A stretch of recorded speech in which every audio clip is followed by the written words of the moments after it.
حضرت حسین رضی اللہ تعالیٰ عنہ کا موقف یہ تھا کہ میں یزید جیسے آدمی کے ہاتھ پر بیعت کرنے کے لیے تیار، بولو بھائی، نہیں، میں نہیں بیعت کرتا اس کے ہاتھ، کیونکہ یزید کے بارے میں خبریں تھیں، بعض کہتے تھے شراب پیتا ہے.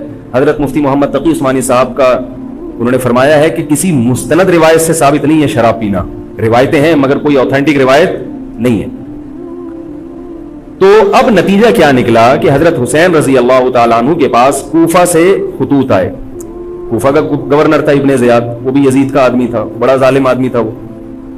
اہل کوفہ کے خطوط آئے کہ آپ آ جائیں یہاں پر، یہاں سب لوگ آپ کے ہاتھ پر بیعت کرنے کے لیے تیار ہیں. حضرت حسین کا خیال یہ تھا کہ اگر یہ سب تیار ہیں تو یزید کی حکومت بغیر لڑائی کے، بغیر بڑے قتال کے، مسلمانوں کے خون خرابے کے بغیر ختم ہو سکتی ہے. آئی بات سمجھ میں؟ جو انفارمیشن آپ کو ملی تھی، جو نالج آپ کو ملی تھی، وہ نالج غلط تھی. اگر وہ نالج صحیح ہوتی تو حضرت حسین کبھی کربلا کی طرف رخ نہ کرتے، کیونکہ حضرت حسین کا موقف بھی یہی تھا کہ مسلمانوں کی تلواریں آپس میں نہ چلیں. حضرت حسین رضی اللہ تعالیٰ عنہ کے پاس جب 50 سے زیادہ خطوط آئے ہیں اہل کوفہ کی طرف سے کہ آپ آئیے، آپ آئیے، آپ آئیے، تو پہلے حضرت حسین رضی اللہ تعالیٰ عنہ نے اپنے رشتہ دار جو آپ کے چچزاد تھے مسلم بن عقیل، ان کو بھیجا. نتیجہ کیا نکلا؟ مسلم بن عقیل کا وہاں پر حکومت نے گرفتار کر کے ان کو قتل کر دیا. اب یہ ایک ایسا ظلم تھا جس کے ظاہر ہے کہ کسی کو سفیر بنا کے بھیجا جائے، کسی کو حال احوال دیکھنے کے لیے بھیجا جائے، اور حضرت حسین کی نیت ہرگز بغاوت کی نہیں تھی. مگر کوفہ کے گورنر کو اور یزید کو یہ خیال تھا کہ خلافت کے اصل اہل یقیناً یہی ہیں، کہیں ایسا تو نہیں ہے کہ یہ امیر بننا چاہتے ہیں، یہ خلیفہ بننا چاہتے ہیں. ایک خوف اس کے دل میں بیٹھ گیا تھا، ایک لاشعور میں خوف ہوتا ہے نا، انسان کے دل میں بیٹھ جاتا ہے کہ آپ 100 دفعہ بھی کہیں بھی میری یہ نیت نہیں ہے، مگر وہ ڈر رہا ہوتا ہے کہ یار یہ کچھ کر نہ لیں. تو جب مسلم بن عقیل کو شہید کیا گیا، حضرت حسین رضی اللہ تعالیٰ عنہ جا چکے تھے. جب حضرت حسین رضی اللہ تعالیٰ عنہ کوفہ کی طرف جا رہے تھے، بہت سارے صحابہ نے آپ کو منع کیا، جن میں عبداللہ ابن عمر رضی اللہ تعالیٰ عنہ بھی تھے، عبداللہ ابن عباس رضی اللہ تعالیٰ عنہ بھی، کہ آپ یہ کام نہ کریں. بعض نے تو کہا کہ ہمیں آپ کی شہادت کا یقین ہے، کیونکہ جس حالات میں آپ جا رہے ہیں حکومت یہ سمجھے گی کہ بغاوت کرنے آ رہے ہیں، لہذا وہ آپ کو کیا کرے گی؟ اس بیس پہ قتل نہیں کرے گی کہ آپ نواسہ رسول ہیں، کیونکہ وہ بھی مسلمان تھے. اس بیس پہ قتل کرے گی کہ آپ کی نیت کیا ہے، حکومت کے خلاف بغاوت. تو ان کے پاس ایک اپنے آپ کو برحق ثابت کرنے کے لیے ایک دلیل ہوگی کہ حکومت کا باغی جو بھی ہو اسے کیا کر دو، قتل. رسول اللہ صلی اللہ علیہ وسلم نے فرمایا، صحیح حدیث ہے، کہ جب مسلمان کسی ایک امیر پہ جمع ہو جائیں تو اس کے خلاف جو بھی اٹھے، نبی نے فرمایا اس کو قتل کر دو، کائن من کان، چاہے وہ اس کے خلاف اٹھنے والا کتنا ہی نیک کیوں نہ ہو. یہ حدیث کے الفاظ ہیں. حضرت حسین کا موقف یہ تھا کہ میں نے ابھی تک یزید کی خلافت اور حکومت کو تسلیم نہیں کیا، لہذا میں اس وعید میں داخل نہیں ہوں. اب ہوا یہ ہے کہ حضرت حسین رضی اللہ تعالیٰ عنہ جب گئے ہیں اور کربلا کے مقام پہ پہنچے ہیں، تو وہاں آپ رضی اللہ تعالیٰ عنہ کو مسلم بن عقیل کی شہادت کا بھی پتہ چلا، اور اندازہ ہوا، میں بہت شارٹ کر کے سنا رہا ہوں، اندازہ ہوا کہ حالات ایسے نہیں ہیں جیسے میں سمجھ رہا تھا. عبید اللہ جو ابن زیاد تھا بدبخت، اس نے حضرت حسین کو یہ کہا کہ بغیر کسی شرط کے حضرت حسین کو گرفتار کر کے لاؤ اور میرے ہاتھ پر بیعت کراؤ. یہ رسول اللہ صلی اللہ علیہ وسلم کے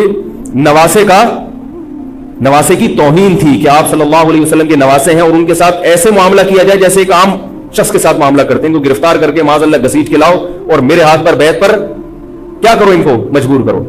حضرت حسین رضی اللہ تعالیٰ عنہ کا کربلا کے میدان میں موقف یہ تھا کہ میں اگر بیعت ہوں گا تو ڈائریکٹ یزید کے ہاتھ پہ بیعت ہوں گا جو مسلمانوں کا خلیفہ ہے، ابن زیاد کے ہاتھ پر بیعت نہیں ہوں گا.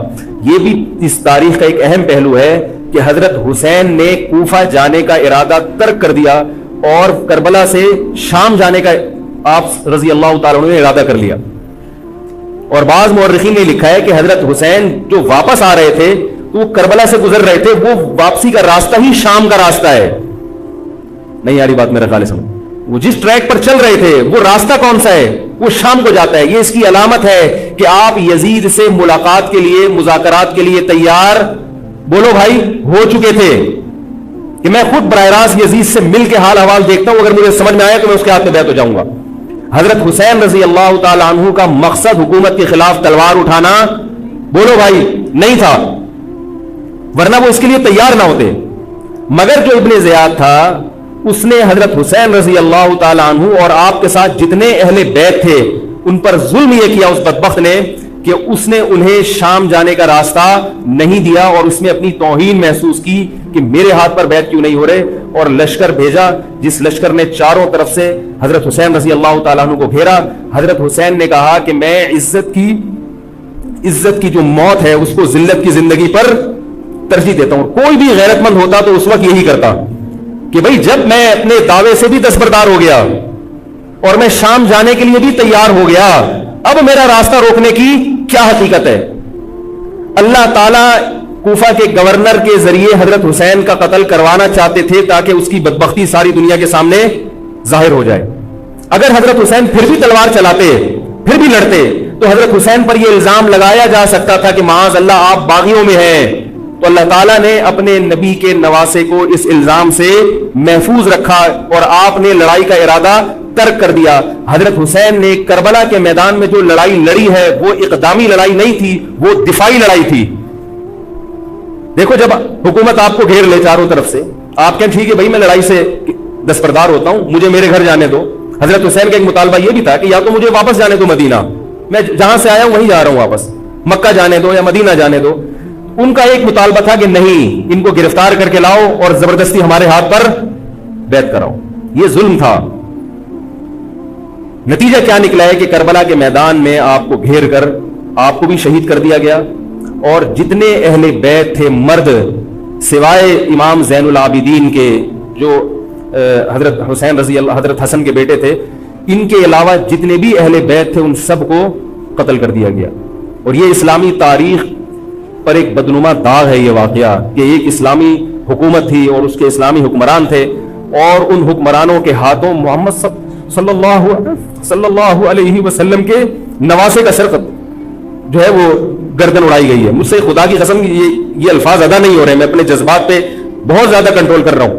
وہ منظر کیا ہوگا کہ جب نبی صلی اللہ علیہ وسلم کے نواسے, آپ صلی اللہ علیہ وسلم کے نواسے کی گردن اڑائی گئی ہو. تو یہ بہت ایک اسلامی تاریخ میں ایک بدترین واقعہ ہے. لیکن بات یہ ہے کہ جب یہ واقعہ ہو گیا اور قتل کر دیا گیا, باقی جتنے بھی جو زندہ بچے تھے اہل بیت وہ یزید کے پاس لے جائے گئے. روایات میں آتا ہے کہ یزید نے ان کا اکرام کیا اور ان کو عزت کے ساتھ تحفے تحائف دے کر واپس کیے. یہ جو کربلا کے واقعات میں جو ظلم کی داستانیں اضافی بیان کی جاتی ہیں, اس کا مستند تاریخی روایات سے کوئی ثبوت بولو بھائی نہیں ملتا. اب لوگوں نے اپنی دکانیں چمکا لی ہیں, پانی نہیں تھا, کئی دنوں سے کھانا نہیں ملا. صحیح روایات سے ثابت ہے کہ حضرت حسین رضی اللہ تعالیٰ عنہ کربلا کے میدان میں وضو کر کے نماز پڑھتے تھے, تو پانی تھا تو, اور بعض نے یہ کہا کہ اہل بیت کی عورتوں کی عزتیں اچھالی گئی ہیں. آپ اس طرح کی باتیں کر کے اہل بیت سے محبت کا اظہار کر رہے ہو یا ان کی توہین کر رہے ہو؟ بولو بھائی. اگر کوئی عزت دار پاک دامن عورت ہو, بالفرض اس کی عزت پہ ڈاکہ ڈلتا ہے بالفرض, تو آپ اس بات کو چھپاؤ گے نا, آپ جھوٹ بولو گے, بولو گے نہیں بھائی اس کی عزت پہ کوئی آنچ نہیں آئی ہے. کیونکہ جب عورت کی عزت کو آپ کوئی تار تار کر دے اور آپ ممبر پہ بیٹھ کے اس کو بتا دو, تو وہ عزت تار تار ہونے سے اتنی بے عزتی نہیں ہوگی جتنی اس بات کو بیان کرنے سے اس کی بے عزتی ہوگی.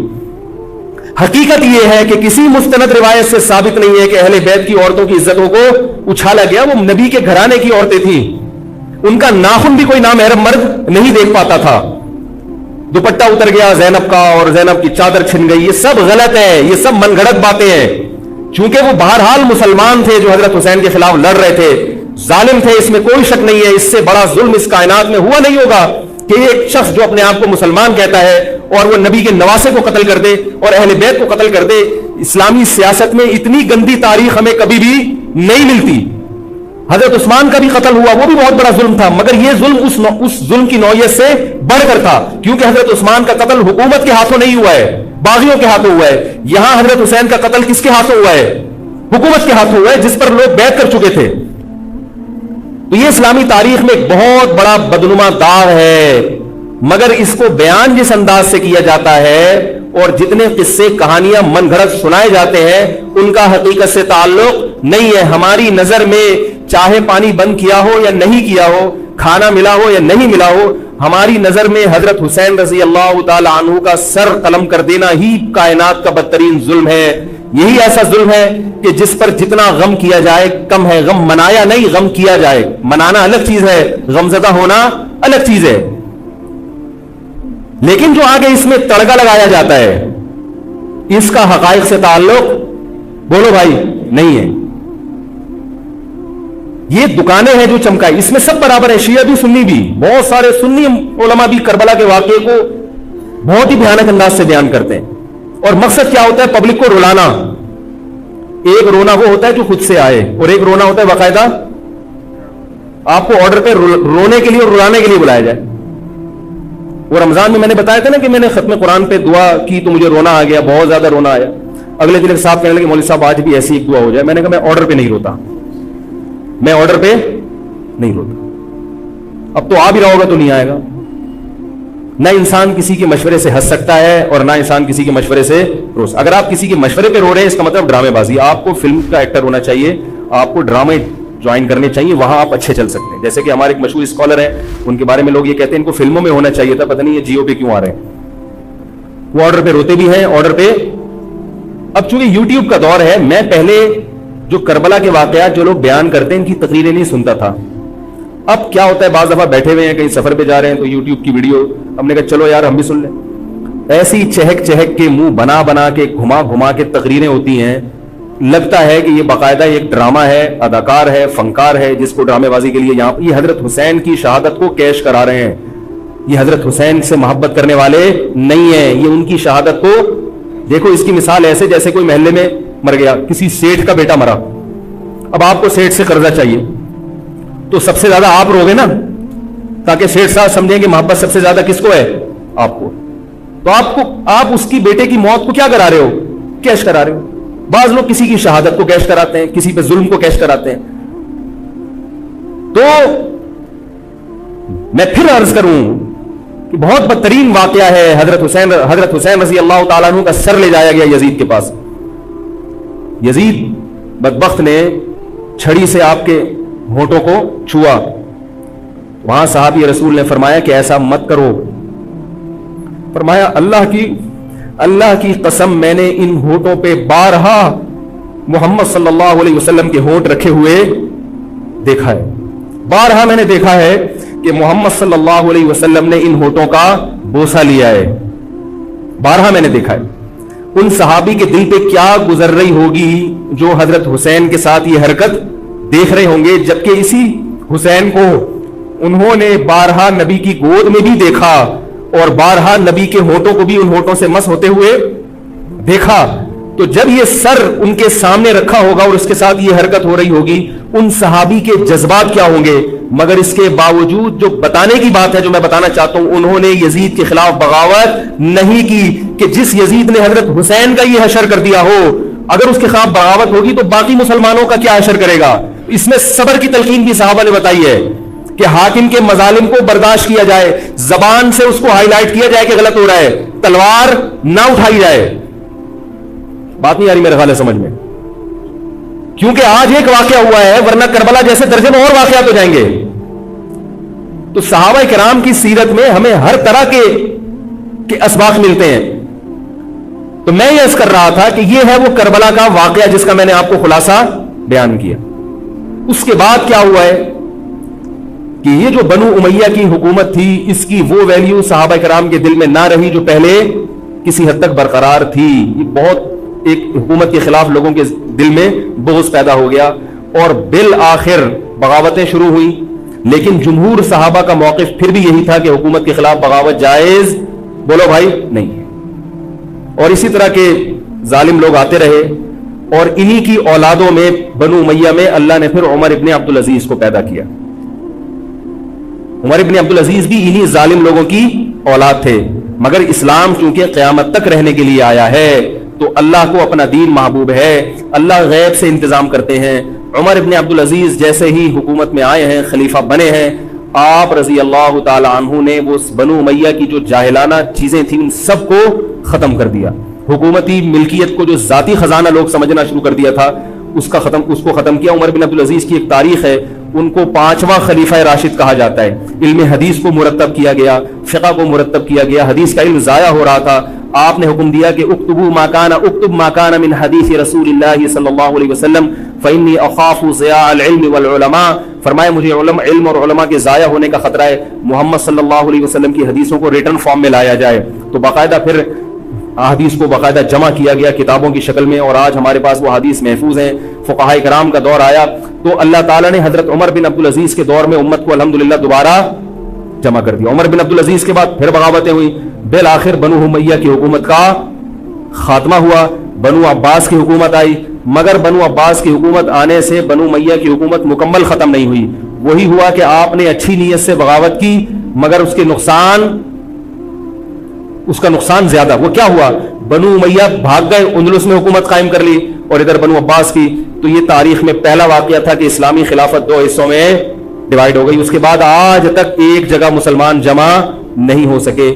کیوں؟ مسلمانوں نے اس حدیث کی مخالفت کی کہ امیر کے خلاف بغاوت بولو بھائی نہیں کرو. اب میں آپ سے ایک بات کہتا ہوں کہ بالآخر ڈیوائیڈ ہوتے ہوتے ہوتے ہوتے آج پتہ نہیں کتنے سارے اسلامی ملک بن گئے.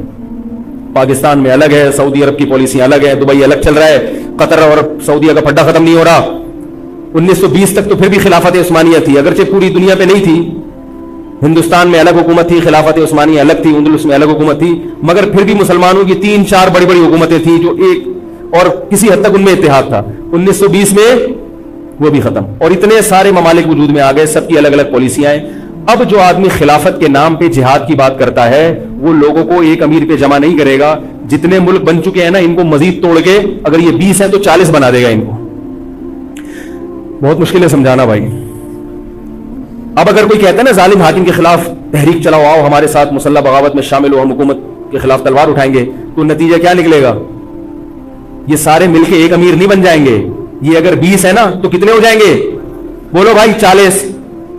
جیسے جو جماعت المسلمین بنی نا کہ 4 فقہ ہیں, حنفی, شافعی, مالکی, حنبلی, یمنی مانتے, تو سب کو ختم کرو, ایک بناؤ. تو اس ایک بننے سے یہ ختم نہیں ہوئے, بلکہ 4 کے بعد کتنے ہو گئے؟ 5 ہو گئے. نہیں آ رہی بات میرے خیال؟ آ رہی ہے الحمدللہ. اور بھی جو بھی اس کی باتیں کر رہے ہیں نا امت کو اتحاد کے لیے, آ جاؤ میرے پاس آ جاؤ, تو وہ 6واں بنا رہا ہے, 7واں بنا رہا ہے, پھر 8واں بنا رہا ہے, ایسے بنتے چلے آ رہے ہیں. او بھائی جو ہے وہاں بریک لگا دو, اللہ کا واسطہ روک دو ان کو, کوئی بات نہیں, چاہ رہے ہیں جو جس کو فالو کرے ٹھیک ہے, کچھ نہیں ہوتا اس سے, ہمیشہ سے چلے آ رہے ہیں. تو اب اگر ایک خلیفہ نہیں ہے, ہونا تو چاہیے ایک ہی خلیفہ, نہیں ہے تو جو ہے اسی پہ گزارا کرو, ورنہ اس سے بھی جاؤ گے, اس سے بھی جاؤ گے. تمہاری کوئی مضبوط طاقت اور قوت ہوگی نہیں. کافر جب چاہے گا تمہیں ٹیشو پیپر کی طرح استعمال کر کے پھینک دے گا. تو کربلا کے واقعہ سے ہمیں کیا سبق ملتا ہے؟ علامہ ابن تیمیہ رحمہ اللہ تعالی فرماتے ہیں کہ جمہور صحابہ کی جو رائے تھی, حضرت حسین رضی اللہ تعالیٰ عنہ کی بھی اپنی ایک رائے تھی, مگر ابن تیمیہ رحمہ اللہ فرماتے ہیں کہ اگر حضرت حسین رضی اللہ تعالیٰ عنہ کربلا کی طرف خروج نہ کرتے تو ابن تیمیہ کی رائے یہ ہے کہ یہ زیادہ بہتر تھا. اب آپ کہیں گے کہ صحابی رسول کی رائے سے اختلاف کر رہے, نہ, وہ کہہ رہے ہیں وہ جو جمہور صحابہ تھے جو حضرت حسین کو منع کر رہے تھے وہ بھی تو صحابہ تھے. حضرت حسن بھی تو صحابی تھے. حضرت حسن نے حضرت معاویہ کے خلاف لڑائی نہیں لڑی. تو صحابہ کی 2 رائے تھی, جمہور ایک طرف تھے. تو فرماتے ہیں اگر یہ نہ ہوتا تو زیادہ بہتر تھا. لیکن حضرت حسین رضی اللہ تعالی عنہ کے بارے میں ہمارا موقف یہ ہے کہ وہ یہ سب کچھ اس وقت کے جو حالات تھے اس میں کوئی بھی ہوتا اور غیرت مند ہوتا تو وہ یہ کرنے پر مجبور تھا. اور اس میں دھوکہ کس نے دیا حضرت حسین کو؟ اہل کوفہ نے, جس کا حضرت حسین کو علم